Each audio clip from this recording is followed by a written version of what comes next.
You ask Tiger to solve. This deals with linear equations with one unknown. The final result is x equals -2/65. Let's solve it step by step. Group all constants on the right side of the equation.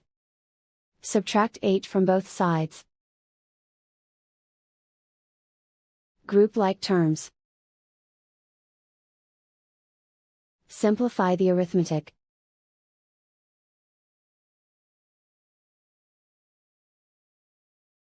Isolate the x.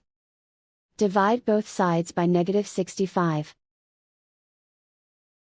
Cancel out the negatives. Simplify the fraction. Move the negative sign from the denominator to the numerator.